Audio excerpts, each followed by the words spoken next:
Let's see. Okay, so for those of you who don't know what I do, as Arundhati said, I write comic books. I've been collaborating for the past couple of years with a Japanese manga artist, and our interest has been primarily in the Mahabharata and beyond that as well, but a lot of our work and interest has been around that.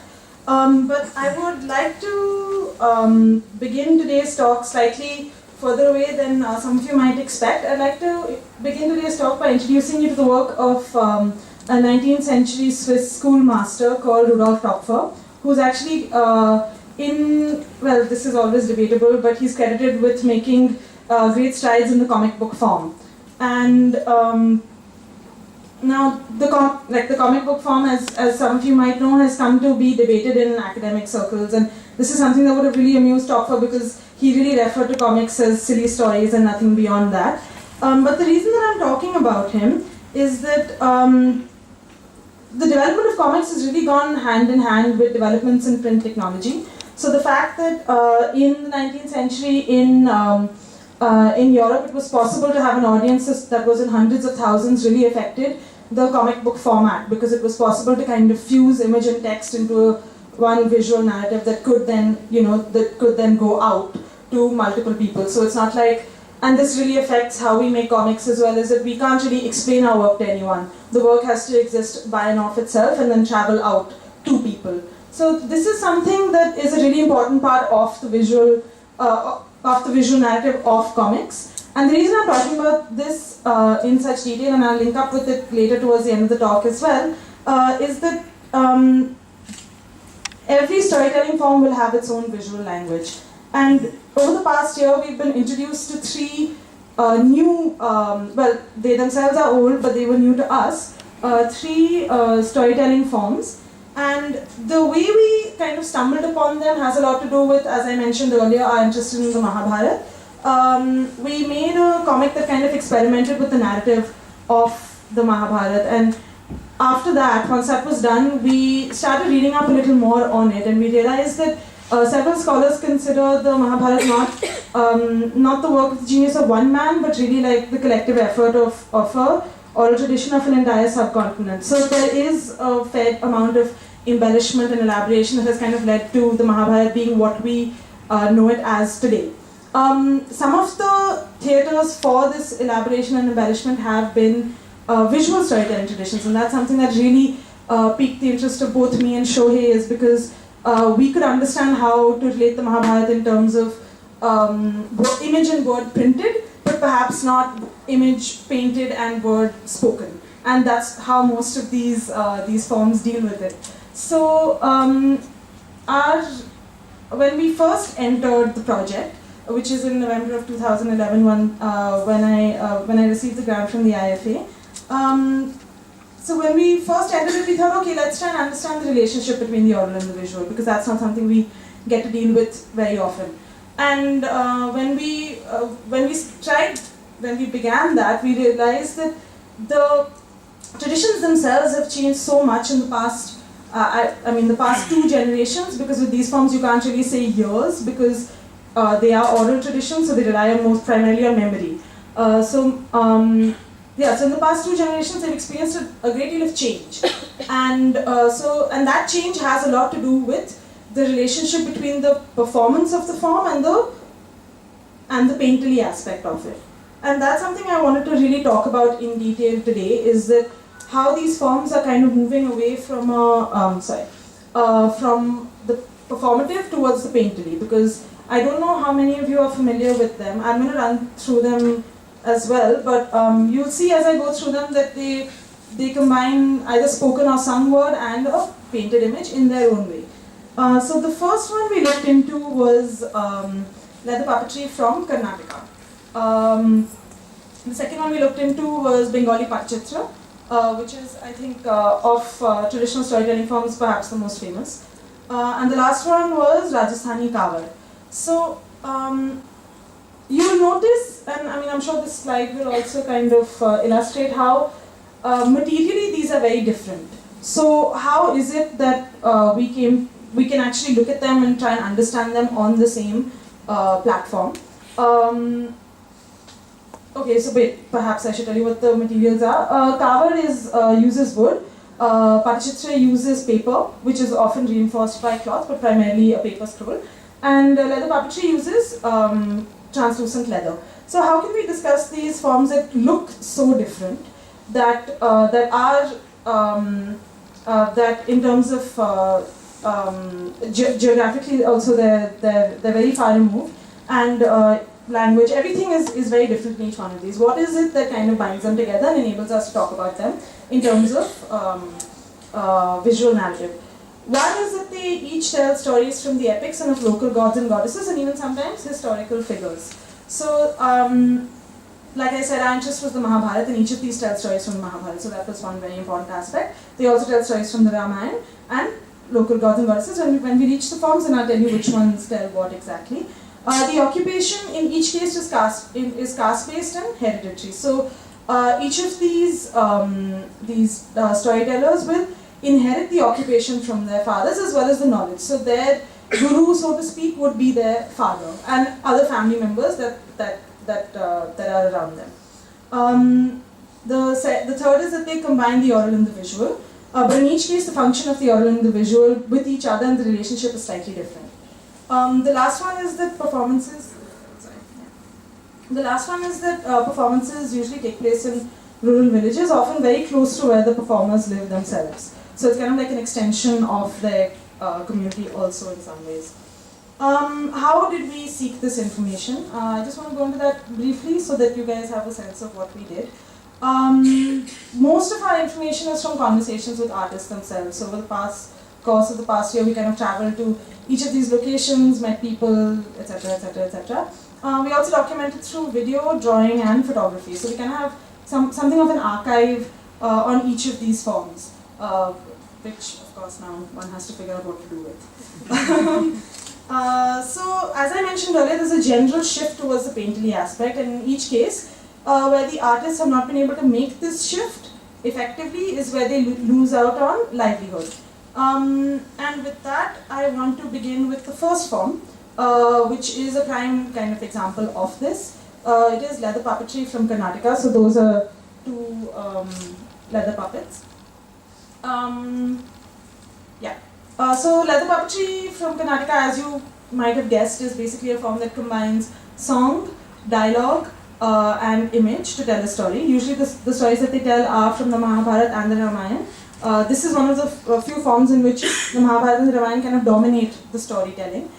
In the other two, local stories are given an equal weightage, but over here, the Mahabharata, I mean, like I think I had mentioned to someone that we watched the Virata Parva about 4 times in 1 month, so like it was really coming out of our ears by the end of it.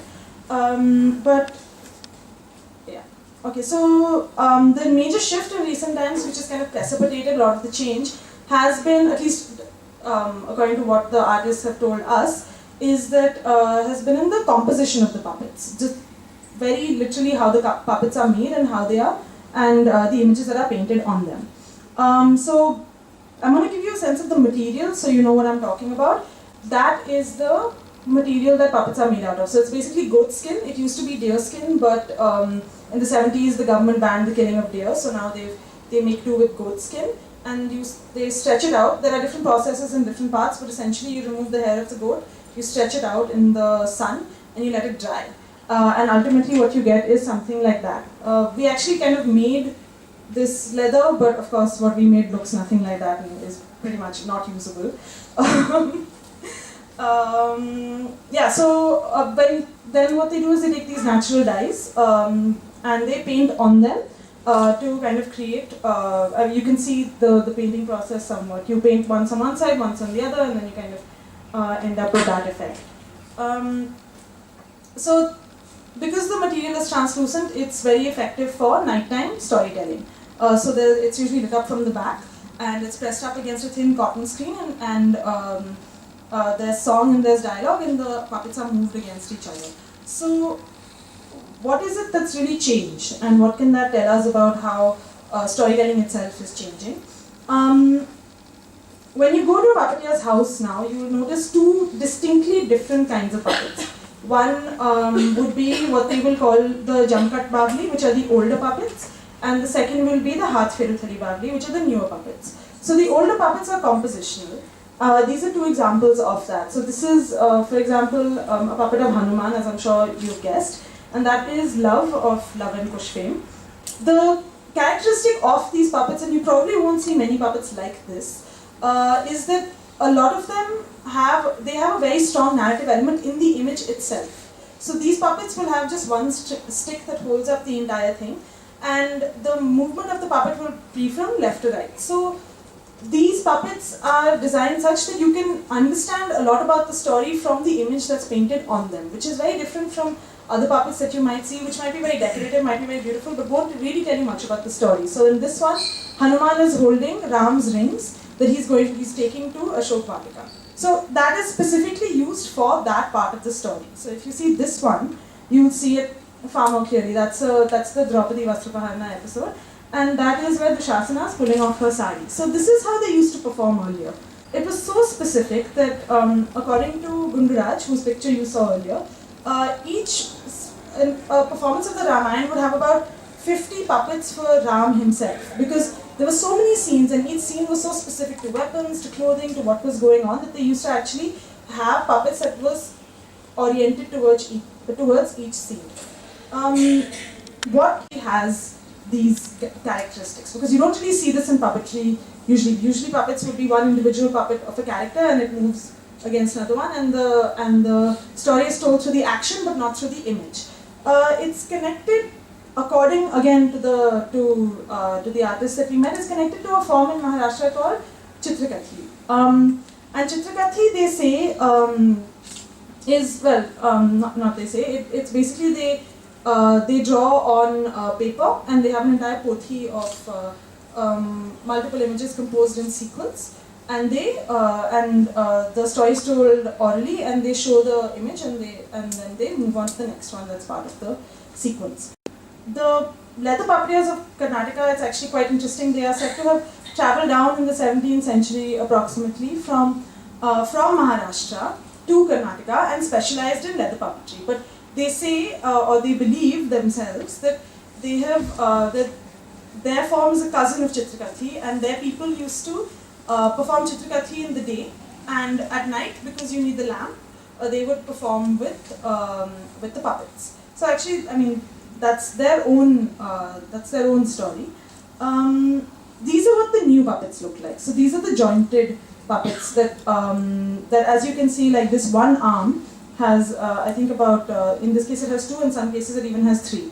So this is actually a very big shift. If you look at it in terms of performance, it's a very big shift from how it was and what is being used now.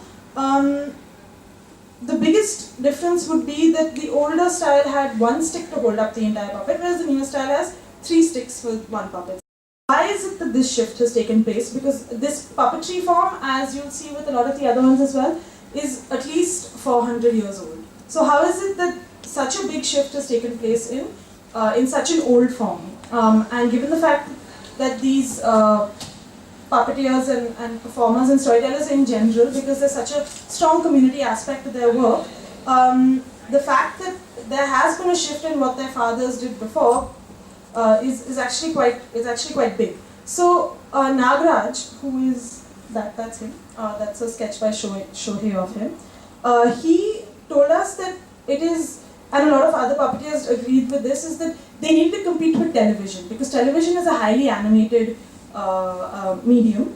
So they needed to, in some way, activate their form in a way that it could compete with that.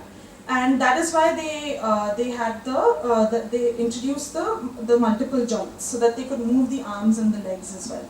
So this really affected the performance style, as you can imagine, because earlier what used to happen was that the patriarch, which would be the male head of the family, would be the primary performer sitting in the stage, as you can see in the illustration, and everybody else would be sitting outside. But now what they need to do is that they need far more people, because you can't have one person holding 3 puppets with 3 sticks each. You need many more people involved in the performing process. So they've now women and children manipulate the puppets, as they say, and the patriarch sits at the back as something of a director to kind of direct the performance and sing on the harmonium. important that this shift has taken place because earlier, and this is actually quite interesting, is that women weren't even allowed into the stage because it was considered a sacred space, and because women have menstrual cycles, they were considered unpure. But now women are allowed to perform, so that's actually quite a big shift from a social perspective as well. The painting style has also changed. This is not something I'm going to go into in detail, but a lot of the new compositional puppets, I don't know if you noticed it, but they bear quite a bit of resemblance to calendar art. And sometimes you can even see an imitation between the image on the puppet and the image in the calendar. But despite these changes, and despite the fact that Tougaloo has, the leather puppetry has tried to adapt and remain relevant in our changing times, it has not been very successful in retaining and providing livelihood to the people who practice it. And I personally think that this is because it's very difficult to separate performance from the puppets themselves. So unlike the later forms where it's easier, that I'm going to discuss now, it's easier to kind of adapt them and bring them to new formats and to new mediums. Puppetry is very difficult to adapt in that way. And because these forms rely primarily on performance, it's been kind of, there are several younger members of the community who are not going back to puppetry. So the next form that I want to kind of talk about is Patachitra. So Patachitra, as some of you might already be aware, is a form that uses a scroll. On the scroll there are several images painted, and each of the images tell a story, depict a part of the narrative. And the narrative itself is told orally, but there's a very strong relationship between the visual aspect, what is being shown on the scroll and what is being sung. Because it's in an earlier performance, it would be very difficult to understand the scroll without really seeing the performance itself. So in Patachitra, they do tell stories from Mahabharata and the Ramayana, but the local stories are very strong. There are stories like Behula Lokhindor, which is quite popular. Gopalan, that's another very popular one, about a woman who refuses to take care of her family cows and is then punished. Then there's also specifically there's the Shindubad episode from the Ramayana. So these are like a couple of stories that they tell. Of late, there have been somehow the market for scrolls has been flooded by scrolls on the tsunami, on the 9/11 incident. So these are kind of being seen as a new trend in some ways, but in fact, experimentation has always been. Sorry. You want question now or all at the end? I mean, you can ask me now. So when you say market, you mean in India or like tourists? So it's both actually, because they do sell at things like Hastashilpi Mela, they do sell at Dastakar, they do sell at Delhi Haat. So over there, their customers can be tourists as well as locals. Yeah. Is something that's kind of always been part of Patachitra, because in fact I was speaking to somebody who's from a Patachitrikar who lives in a village called Noya, which I'll talk about a little bit later. He's quite famous. His name is Bikusham Chitrakar, and he's kind of been it's very interesting that in the 1960s he told me about a scroll that he made on how the Congress Party changed their symbol back then, and he made one in the 90s about a woman in Bardhaman who killed her stepson, and he read it in the newspaper and he decided to make a scroll on it. So it's not like experimentation has not been part of Patachitra, but then at the same time, it's not like experimentation is necessarily part of the tradition either, because there are people who stick very strictly to what their fathers and their forefathers have taught them. So it's very difficult to define Patachitra in that way, because there has been so much intervention, but at the same time there is tradition. So how do we negotiate that? For us, what became very important then was how or whether performance was a part of was the primary livelihood or the primary occupation of the Patachitrakar. And the one person who we met well, I mean him and his brothers, but we spent a lot of time with Orun Potua, who's been illustrated there. He actually told us about how that he travels every day, day to day. He walks from village to village and performs, and usually after performance the audience can give rice or money depending on, or vegetables depending on what they think is fit. He told us that again here television has played a really important role, because of late television in Bengal has also started telling stories like Behula Lokhindar. So these stories have also, since they are being told on television, he says that wealthier women who can afford television don't think it's important to step out of their houses or don't think it's necessary to step out of their houses and listen to a performer. So they all have to kind of find new ways to earn a livelihood. What he said was very interesting. He said that now he started going to villages that are too poor to afford televisions but can spare with some rice on that day. So that's one approach. The other approach is very strongly evidenced in Noya, where they kind of moved very, very heavily towards the painterly aspect of the form. So, like for example, this is a T-shirt. They moved on to T-shirts. I'm sure lots of you have seen posters. Lots of you have seen books illustrated by Patichitrakars. They've also, interestingly, there's one entire family, Ranji Chitrakar's family, that makes scrolls that look like that, where there's one central decorative image and the story is told almost like a film strip on the sides. So it's actually quite interesting that they thought that people would rather have one image that they can put up in their homes and understand that this is what the story is about, than have the entire scroll that gives equal importance to each scene. So basically, okay, yeah, this is work, and there's also work by publishing houses like Tara Books that kind of come out with publications using Patichitrakars as illustrators but retain a narrative element. So here they are engaging with the story. Is that this shift towards a painterly aspect. Now, like I said, that Patichitra is kind of a very difficult area to negotiate. But it's easier when you try to look at sites and you make it location specific. So what we decided was that okay, let's look at how two different sites. So there's Noya, which is very close to Kolkata. It's just about 2 or 3 hours away, and it's a train ride away as well. And then there is Shatkocha, which is significantly further, and that's where Orun comes from. He has a performance as a primary aspect of his practice, whereas the ones in Noya, as I showed you, painting is a very important part of their work. So how do we compare their scrolls? Because in fact, this shift has begun to affect the visual language of the scrolls themselves, and the difference between this can actually tell us a lot about what these new markets that they have want. So I think okay, so this is a scroll from Noya, and that's a scroll from Shatkocha, and they both tell the same story, which is of Behula and Lokhindar. So what we noted was that scrolls in Noya tend to have only 4 or 6 panels, whereas scrolls in Shatkocha tend to will not have anything less than 10 or 12 panels.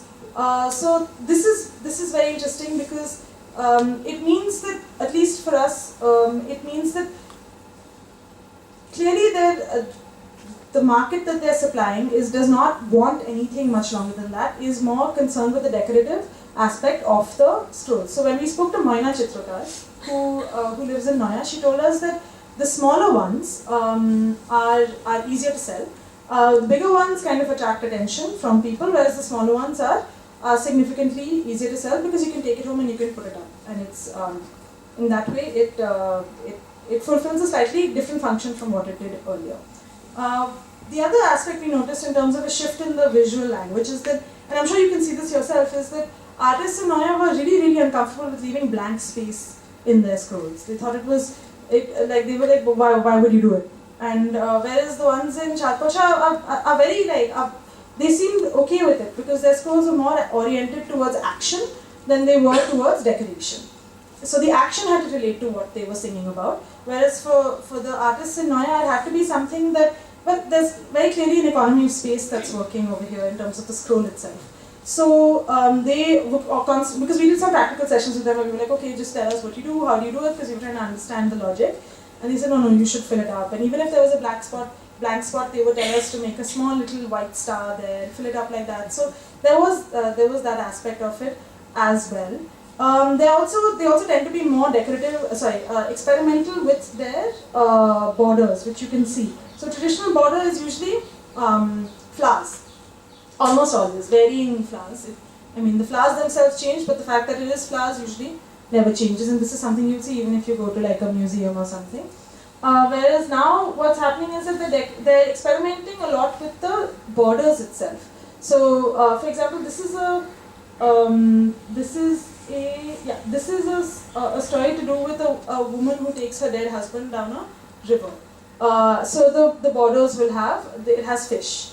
So this is not something that was happening earlier, and this is probably something, an influence of, when you travel more, then you see different kinds of ways in which pictures are used. So they started putting things like fish, like snakes. So it's actually quite dynamic, the space when you go there. It's extremely creative. Centers like Noya, which now, as I said, Dupusam was a very famous man, and he's very well known. So it is said that Noya actually somewhat developed around him, this village, and because he had so many contacts, he used to go to Kolkata so much that people used to come there and interact with him, as well as the other Patichitrakas who used to live there. So people have kind of started flocking to Noya, and because of that history of people coming, it's almost like there's been an overlap of so many years that it's become something of a hotspot. So what we found is that a space like Shatkocha that doesn't have that has stuck to the performance aspect, and something like Noya, which has had that dynamic exposure and that opportunity for livelihood from the painterly aspect, has moved away from the performance, to the extent that artists from Noya don't. The younger ones, the older ones know how to compose songs and perform, but the younger ones don't. So they might be able to perform to the degree to tell you what the scroll is about, but it's very clearly not part of their everyday life. Whereas when Orun sings, you can only focus on him because the power of his voice is such. Another thing that very interestingly that kind of showed this to us, and this example will, I think, really illustrate it very well for you, is that a couple of months ago we had this workshop where we brought down all of the artists, not all of the artists, but specific artists that we met from each of these areas, and we asked them to hold sessions with other designers, illustrators, comic book artists in Delhi. And in that session, everybody in the workshop was kind of given diaries of their own to maintain. So we thought, okay, we'll give them a diary. Each of the diaries will be of a different format, and at the end we'll kind of like share that as as a closing session. And what we found was that though Rupshana is a 19-year-old artist from Noya, and she and her husband have done a lot of work with graphic novels and posters. So she's kind of been exposed to what one might call the new markets for these folk forms. And Orun, like as I told you, is from Shatkocha, which depends far more on the performative aspect. So in this process, what we found was that Rupshana could directly start making images based on the story that she'd conceived in her mind. And as you can see, there are speech balloons there as well, whereas Orun couldn't make the scroll without making a song first. So for him, it was very important to write the song down and then make the scroll based on that. But she could directly move into painting the images in a narrative way. So they both had almost the same end in sight, but the way they approached it was completely different.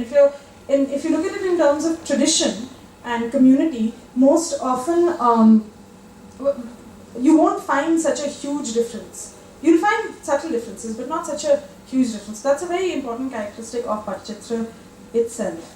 So as I said, location is a very, very important aspect when you're looking at the work of a Patachitrikar. So it is possible now to look at a scroll and say, okay, I think this is the kind of exposure that this site has had. So if you look at a scroll, it might be easy for you to say that, okay, this is from Noya and this is from Shatkocha, because I know that Shatkocha has is significantly less exposed, and Noya isn't, very obviously. So location here for this form is becoming increasingly important, at least I feel. And on the topic of location is where I'd like to move on to the last form that I'd like to discuss, which is Rajasthani Kawad. Rajasthani Kawad is a very, very unique storytelling tradition. I'll just describe it for you very briefly. As you can probably tell from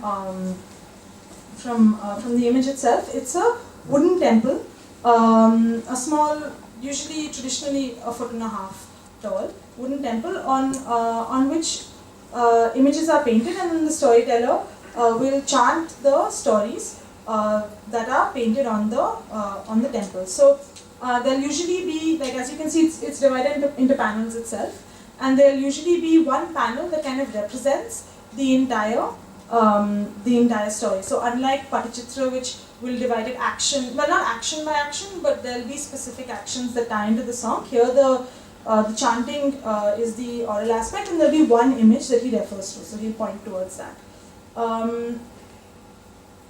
What is interesting about Kawad is that the maker of the Kawad and the performer are from two completely different communities. So the man here, Kojaram, he is a performer, and the man there, Dwarka Prasad, is the Kawad maker. So how is it that Kawad really functions? Kawad is different from the others in the sense that it does serve the function of entertainment, it does serve the function of religious entertainment as well. But the third very important aspect that one needs to know about it is that it is also a genealogical document in some ways. So each of these performers has patrons, and it's a patron families, and they have for centuries, the Kawadiya Bhats have recorded the lineage of the patrons, and the patrons have been managed by their fathers and their fathers before them. So for centuries these families have had this relationship. So, and Kawad, interestingly, is one of the only forms where you'll see the purely traditional, the purely traditional form of it, the purely traditional version, I guess you could say now, the purely traditional version of it is still in practice. So, the reason for this, I mean, according to Neena Sabnani, who's I think an animator who's based in IIT in Powai itself. Right next to it. Yeah. So she's done a lot of work on the Kawad, and she says in one of her articles that it is because each of them has such a strong sense of identity that they link to the Kawad itself, and because the patrons tend to be from upper caste families that can support the Kawadiya Bhats. That is why this aspect has survived. But okay, so okay, let me just show you what it looks like. Like you can see it pulled out. This is an old Kawad which I think he brought for our workshop, Kojaram, and then he I think now it's lying with Sanskriti Kendra. So as you can see that there are these a variety of small panels, and some of them, as I described to you earlier, some of them tell stories, but some of them also very interestingly have images of people on elephants and cars. I don't know if you can see it, but I mean this is a close-up shot of it as well. So these are the patrons, right? So what happens is that they'll go, they'll perform, and the patron will give them a certain amount of money, and then they'll say, okay, I want to be on your Kawad. So these are the people in my family. You need to draw each one of these, and this is what I want. So I want a car, or I want an elephant, or I want a camel. So they can pick. So these Kawads are actually kind of made to order. So the Bhats will go from where they live, which is Nagaur, Jodhpur, and they'll travel to Chittor. I don't know if any of you know where Chittor is, but Chittor is where the Kawad makers live. So they're actually separated by hundreds of miles. One is in Mewar and the other one's in Marwar. So they'll travel from there, and they'll be like, okay, and I've actually seen a notebook. It's really very sweet, where they have all the panels drawn out, and then the Bhat will come and say that, I want these many hathis, I want these many oont. That's what they call it in Marwari, oont. And I want these many horses. But interestingly now, what's happening is that the families aren't really satisfied with they're not satisfied with these traditional modes of transport. So they're like, I want an aeroplane, and I want a car, and I want like a helicopter. So it's actually quite amusing. And also, earlier, the patrons apparently were very happy with having one image to represent an entire joint family. But now, as nuclear families are becoming more popular, each nuclear family wants its own image. So that's also another big change.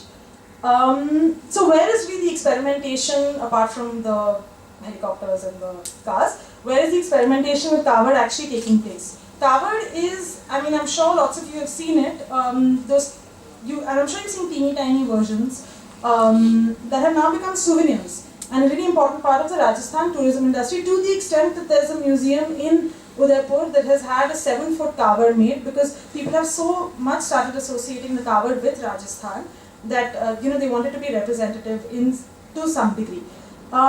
So these small, so the Kavod, which as I said traditionally is 1.5 feet tall, is now being produced in sizes that range from 3 inches till 7 feet. So this is because tourists aren't going to carry back a 1.5 foot Kavod in their suitcase.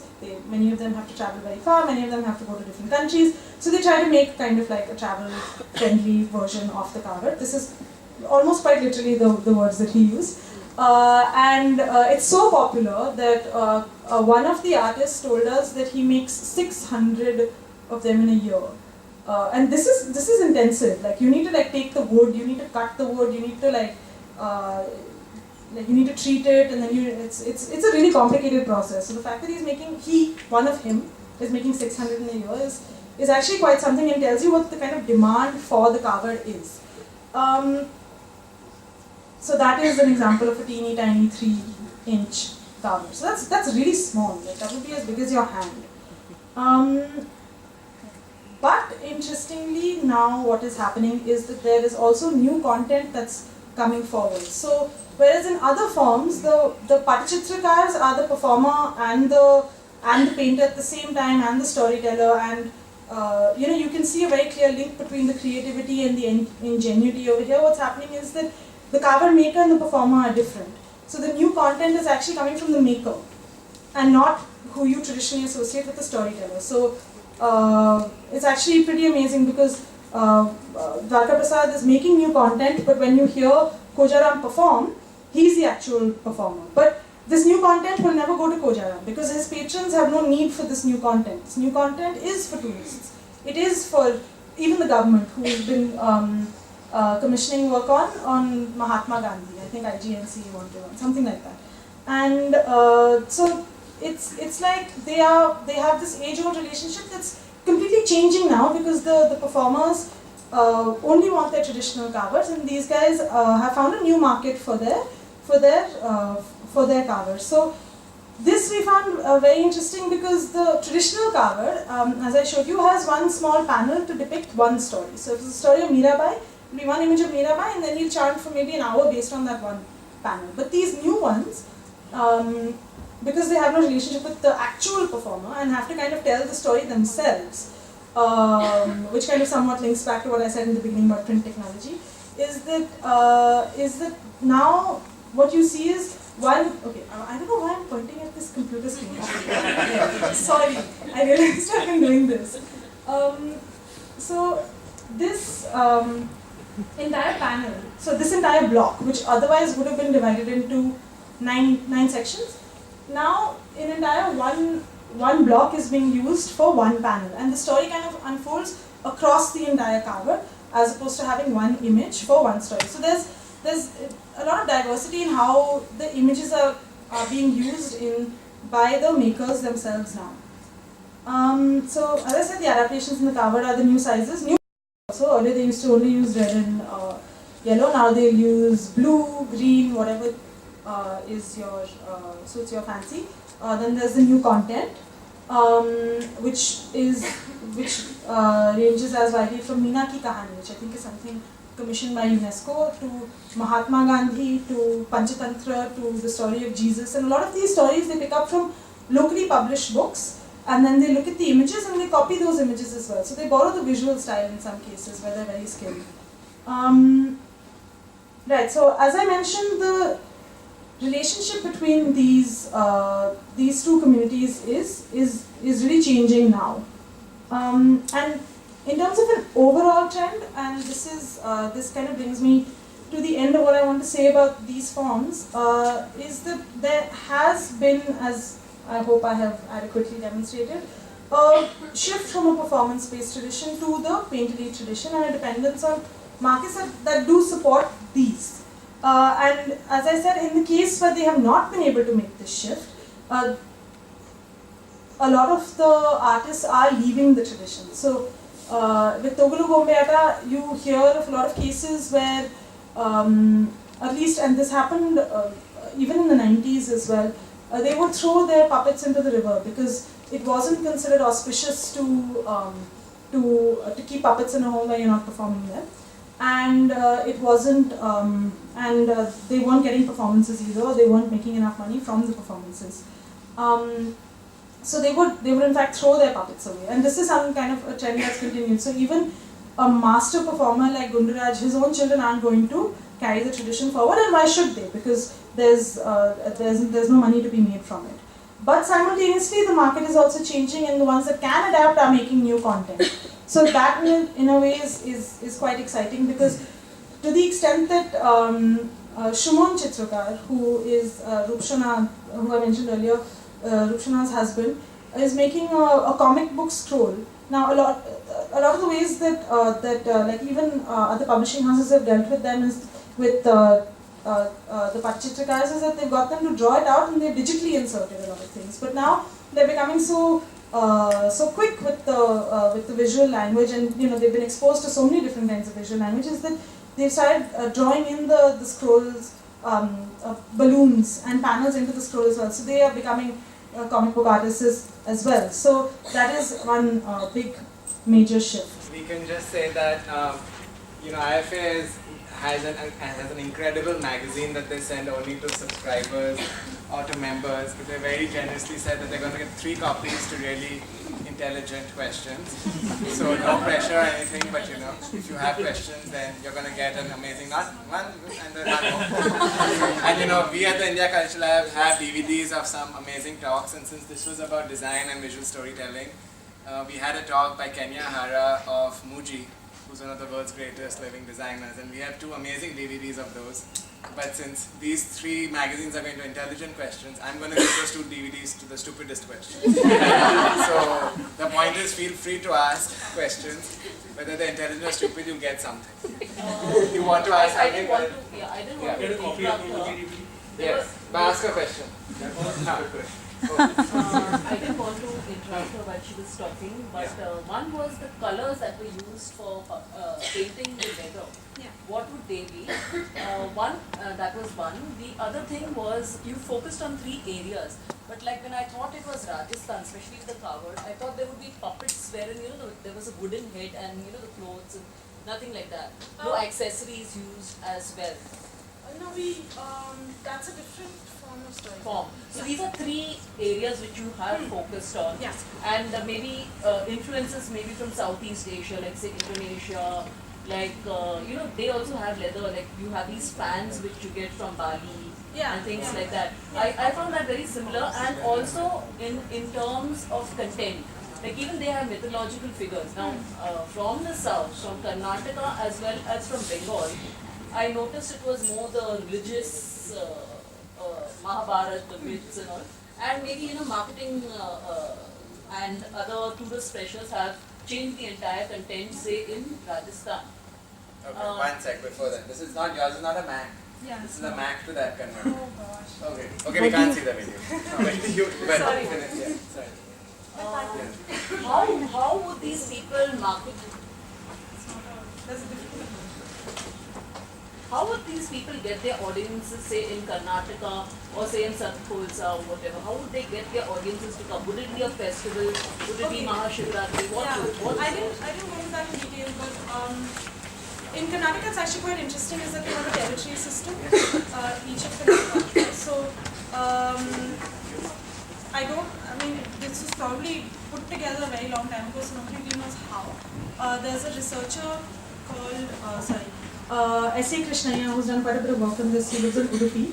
And according to him and according to Gundaraj, he told us that each of the leather puppeteers has a territory and they have to go and perform in each one of the villages in that territory once a year or once every 2 years, as much as is possible. And they travel in the dry season. So in the monsoons, they stay at home and then they travel in the dry seasons from village to village and they perform.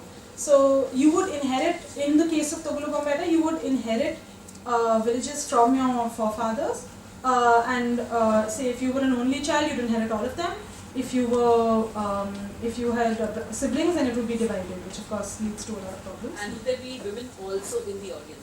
That was fine. Yeah. Not Women and children are also in the audience, but now of course women are involved in the performance aspect as well, but not earlier. Earlier, if they had to perform, they would be sitting outside the stage and singing. That's it. Never manipulating the puppets. With Patachitra, I think it's more, it's not rigid at all. There's no evidence of any rigidity in the past either. They would just travel, I think, a lot of the time, at least what Orun tells me, is that they walk to villages that are nearby and they perform there and they come back. And you get a magazine. Thank you so much. Okay, now, wait, let her finish her talk and then we'll come. We had this little interlude because we thought we were going to see a video, Yeah. but we can't see the video. I'm So sorry. do you want to conclude Yeah, the talk sure. and then we have questions, and then don't forget your questions should be meaningful because we have snacks which are laid out downstairs, a yummy array of snacks, and remember our Thank you. desserts are popular and they go fast. So ask questions if they are really meaningful, but before that, yes. I mean, I wanted to end actually, one was to show you the film, so I mentioned that we'd done a workshop and we got someone to kind of come in and do the video for that, so she put together a film, which is actually quite nice and you can actually see some of the people that I've been talking about. Maybe they can see it online. Yeah, I'm going to be putting up the link as soon as I get back to Delhi, so you can check. So you can follow check it at out. Vidyun Savani, at Yeah. India Culture Lab, at IFA. Yeah, I'm very bad on Twitter, but I will make What the is effort. IFA? At IFA India. At IFA India. And if you're not on Twitter, then you really should be because that's where all the action is. This is something I discovered last week, so I don't blame you if you don't know that. Yes. Okay, so basically, despite all of this rambling, I am a comic book writer. So I wanted to, me and Shohei wanted to bring our research to the comic book format. So that's kind of what we're going to be working on. And I want to show you guys a couple of pages from our upcoming in the sense that it is still being conceived, germinated kind of travel log. But it'll be based on a lot of the things that I've told you, but much more personal and kind of from our perspective. So this is a comic that we're working on, which is about 8 pages long, and it's on, it's based in Hassan in Karnataka, which is where we had traveled to. And it's a story about a very curious incident where we discovered a puppet that was very different from a lot of the other puppets we'd seen. So the kind of stories kind of weaved around that. And this one actually he just sent me this morning, so this is like seriously fresh. And I haven't even had a chance to put the dialogues in. So this is kind of what it's going to look like. We're going to be painting it. And I wanted to mention that when, in terms of visual style, this is very different from the kind of work that we did earlier. And it's kind of, earlier we used a lot of manga effects, which are kind of not appropriate for this one. So yeah, this is the work that will emerge from this, and it will kind of be oriented towards other people, other creators, other people who work with storytellers, who might be interested in this work, but what I find is that there's always a very strong, these traditions are kind of considered usually in very academic spaces, and I thought it was kind of important to bring them into a space where other creative people can also interact with them, understand them, and we're going to use the lens of our own experience to kind of bring that forward. So that is it. Yes.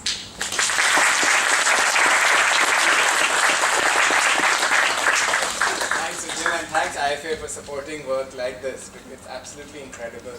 I happened to go to the IFA office in Bangalore, and I haven't seen a noisier, more vibrant gaggle of mostly girls. There was, I think, one solitary boy being very traumatized. And from that little space, they spread all over India and create magic. Vidya, thank you so much. Thank you. So we have time for some questions before we go to snacks, and I love all the hands up. So I think what we should do is we'll take a whole bunch of questions, and then you can see whether you want to answer all of them or some of them. Do we have a mic? Oh, I think we do.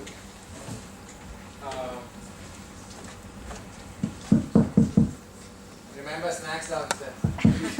So we just take some from this side, then answer them, and then some from that side, and then whatever is left, you can ask her over Yummy Snacks downstairs. Hello. Yeah. Thanks for a very nice insight. See, regarding this first section, we have on this Karnataka puppets. One thing which I found out, I had been lucky enough to, like in my native Gujarat, when I used to be very close to a puppet family and used to be part of the troupe for the vacations when I used to go there. And it's an example of a family where actually they had a livelihood of puppets, but then it has stopped completely, few years down the line. What came out in that was a lot of imagination which was used. Children were attracted towards puppets because there was a lot of imagination which was involved. And this family also used to intermingle, like all this, mix up these local stories, and that's how we used to create stories, and children used to imagine.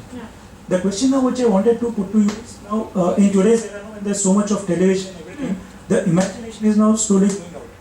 Now, what kind of reading comics, especially for primary, secondary school?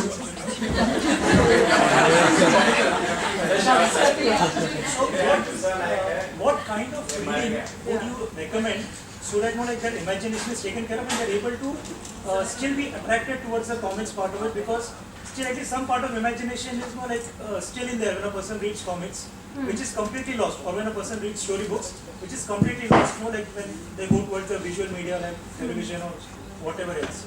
So what do you suggest now, because it's not possible to go for puppets or cut toothpaste, so what do you suggest, what kind of reading should okay, right. We'll take all questions together. That's one here, hopefully this one will work. I have a question for IFA, 3 parts to the question. So is IFA doing something to revive or save some of these dying arts, which are dying completely, and very few people who hold that art? One is that, and what are the measures that you're doing, and are you also supporting the livelihood in some way, that bringing them more in, maybe not global, but just towards, everywhere in India that they're promoting? Are you promoting them, these artists and the art? Okay. Now we'll ask 2 more before they forget. Remember, you can ask this over like Yummy Snacks downstairs. I would like you to throw some light on what is the larger impact of not preserving these traditional art. Considering the question of livelihood and better medium of entertainment, what is the larger impact on society of not preserving or taking care of these traditional arts? You want to take one more, or will you forget? No. Wait, we'll take one more and then try and answer them together. Sorry, Sama, I have to be school teacher-ish. Have you? Like, I enjoy it. Simple question: why these 3 that you have picked up? Yes, good question. If she says good question, you get a mic. Okay, go for it, and then we'll go for the next round of questions. So I'll start with the last. Why these 3? Because they all tell stories from the Mahabharata, that's one.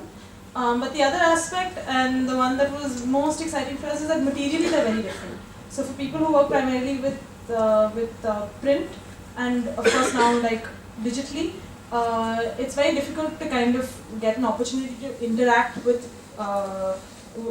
media like this that uses visual narrative, and in some cases sequential visual narrative on this variety of material. So we learned how to make leather. We didn't learn how to cut wood, but I'm guessing, yeah. We learned how the dyes can actually be made. So this is for somebody who, for both me and Shoaib, it was pretty exciting because for natural reasons, yeah. And the other 2? Okay. I don't know if I am really very well placed to comment on the larger impact of not preserving these.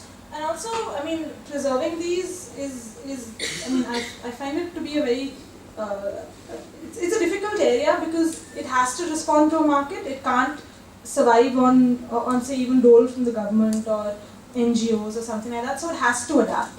The question is, how is it adapting and what are you encouraging in that adaptation? So in that way, I find the work of Tara Books to be quite exceptional because they are encouraging artists to retain the narrative element, to think along those lines, but are also adapting them for a market that would be profitable for them. Ultimately, one hopes, right?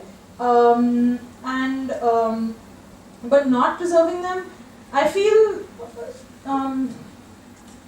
that's a very difficult question.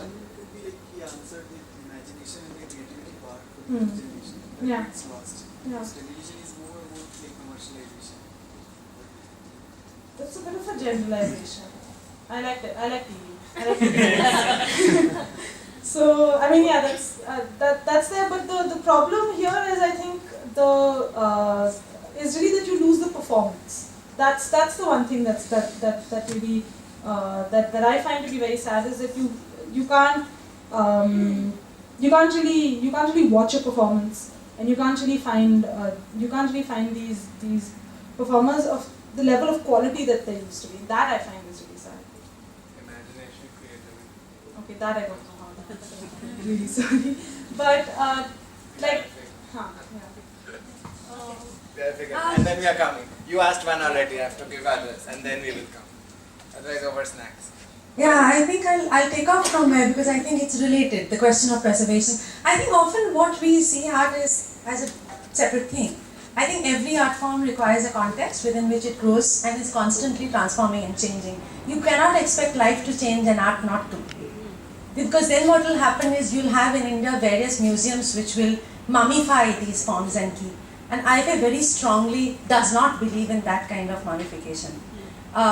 Talking about livelihood generation, so in very simple words, the answer to all three of your questions is no. IFA does not preserve, IFA does not look at livelihoods, IFA does not look at, in many ways, what we also do not agree with what the Ministry of Culture does, where it sort of very artificially tries to keep it alive by giving them projects. Family planning has probably been the death of many of our storytelling art forms across North India, where to give livelihood, artists were actually doled out money to do these family planning campaigns. Over generations, they've actually lost their original stories. If you ask me, it's a personal belief that such art forms, it's better that they die beautifully than they become family planning campaigns. You know, so I know I'm saying a lot of things which are strong, but when you talk about the arts and culture, it is something that is very close to our lives and living, right? So as things are changing all around you, and we have aspirations as city people which are different, you cannot expect Arun's son or daughter not to want to be other things in their lives and become just storytellers. It's a very complex thing. I think what we can do and we are a very small organization, you know, IFA is just a little thing.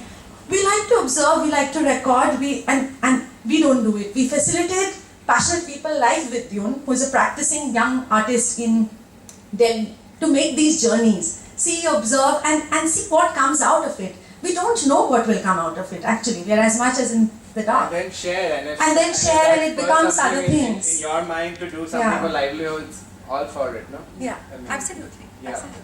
Okay, questions from here. Now we'll take a bunch from here. One here, one there, one here, and then bus, then over snacks. You want to give magazine to somebody? Was that a good question? Am I the giver of the Yeah, magazine? you said that's a good question. Yeah, the one that was a good question. Yeah. Who was it? The thing is, I wanted to ask you was the kind of styles you showed us is very different. The kind of style I illustrated in the comic book is very different. Oh yeah, that's So something I wanted to mention, which I So forgot. that what you're inspired from is something which is very difficult to understand because those three styles are extremely different. Okay, that might be a good question. Who else raised? There. Will you ask and then give him the mic? Huh. Okay, hi. I wanted to know that how does a coward performer, like the narrator, how does he make his performance, public, or rather so that a group would understand it? Because the coward is so tiny. So how does he make like a group of people understand his narration or storytelling? So that is one thing, and the second one is like, why is the coward specifically in the shape of a temple? Because now like it's quite customized now. That's what I saw. Like now it's contemporized and customized. So why is it specifically in the shape of a temple? Yeah. So these two things. Okay. I have 2 questions. So you want to answer these and then. Yeah, I think because I'm forgetting already. 4. Yeah. So to Ask one, boss. There are many. So to answer your question, that's something I kind of wanted to mention as well, but I think it slipped my mind, is that we didn't study these forms in an attempt to find visual style.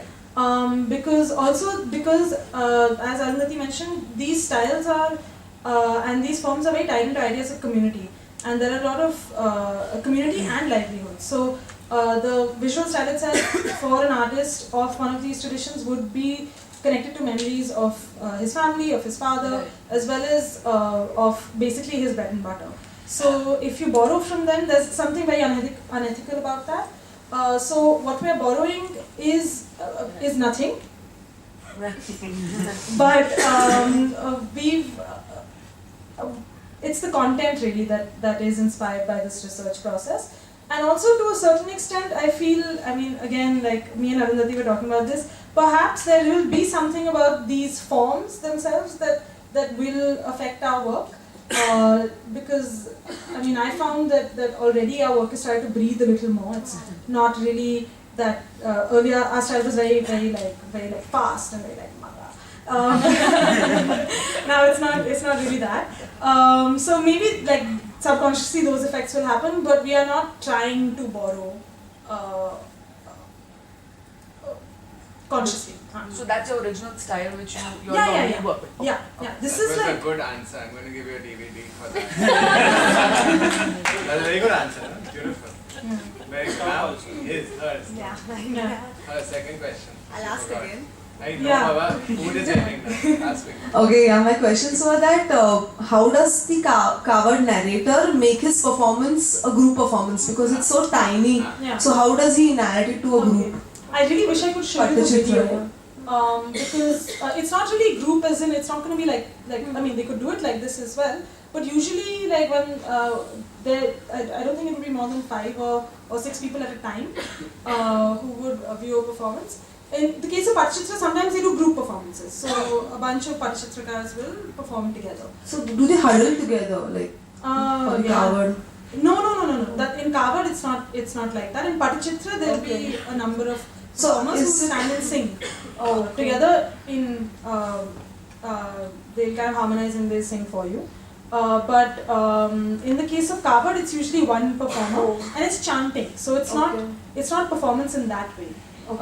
So it's usually, like I said, because it's oriented towards patron families, it will be the audience itself will be limited to those families. Chanting and it's backlit. No, that's the puppets.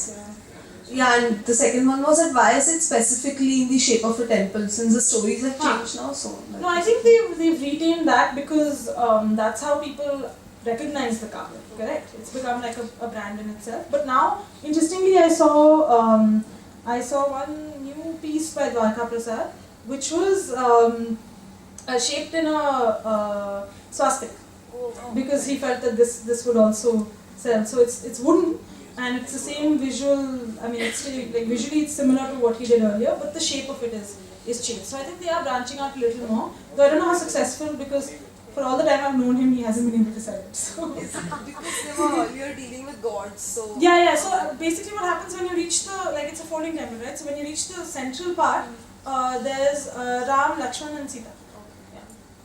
Okay, go for it. Yeah, I have 2 questions, very quickly. The first is, I'm wondering why you showed in the first 2 slides you showed that Swiss guy. Okay, right. I didn't get to that. Yeah. Okay. Yeah. No, I'm just figuring like that was a comic style, and what does that have to do with what you're researching? Because what are we talking, like comic literally, like caricature? Because if you're saying it began then, you can go really back. No. Okay, so I'm not. Because you have a Japanese guy working with you. Even Second question. Japanese tradition, you have the picture scrolls. And so what is comic? Is it you're researching the pictorial style, right? Yeah. No. So I had. Okay. Do you want to go with your second question? Second question. Okay. hurrying me up. The second question is just coming back to what she said. Then how do you preserve these styles? Like if you break it down, the art style is the form, and the platform could be a T-shirt or a comic book or whatever. Now, don't you think it's actually necessary that people like you or other artists, they actually emulate these styles and carry them forward? Okay. Hence they'll be hit because you take them to the comic book form, animation, keep them alive. So that was interesting, so I'm going to give you a DVD. There are no bad questions, I realize you are all intelligent. I thought the DVD was for the daft questions. Yeah, but no one will answer. It's a damn good DVD. Okay.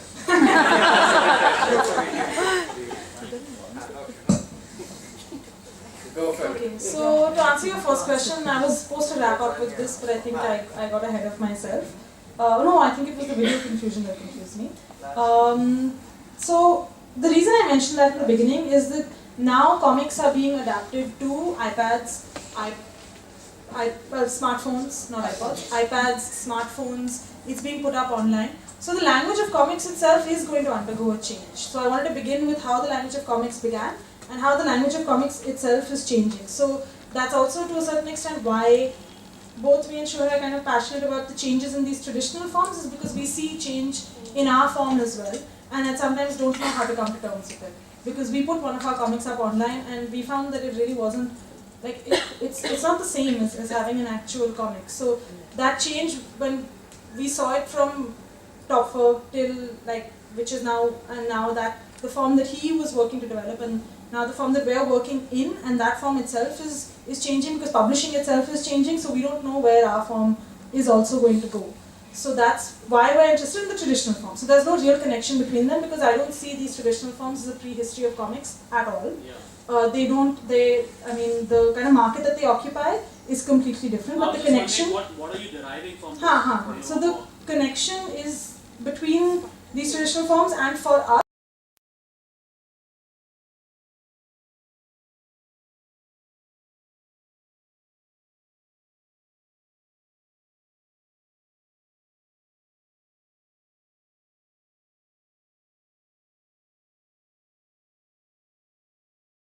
is that there's a lot of flux in both of these, right? And we don't know in terms of storytelling where it's going to head. To answer your question about style, is that, like I said, it's so connected to a sense of community and it's so connected to their own livelihood, and they also don't like it if you use their style. Don't you think they'd be proud to see it on television in an animation or something? I think they would, but only if you use them as the artists. Not necessarily. Yeah, you could use them as the artists. Yeah, of course. Somebody, like I think Meena Sablani's done that. She's made an animation using. Is that a lovely animation film? Yeah. Using embroidery work. So it's actually Yeah. So and she. But then they wanted to draw them. They wanted to create their own comic. No? Yeah. What will she and Shoaib do? Yeah. They also need work. Yeah. So I mean, it is definitely a project for someone. Yeah. But then it is definitely a project for someone to work with these guys to use them as artists for animations and stuff. But it's not going to be me. Okay, last is 2 questions. Hey, 3. No, you asked downstairs. We have last 2 questions from here, and then if you all are good, we'll give you both the prizes and make them quick. What is for sweets? Is it brownies or jalebis? Whatever it is, it was hot 10 minutes ago. Vidyan, I really enjoyed the talk. Just wanted to...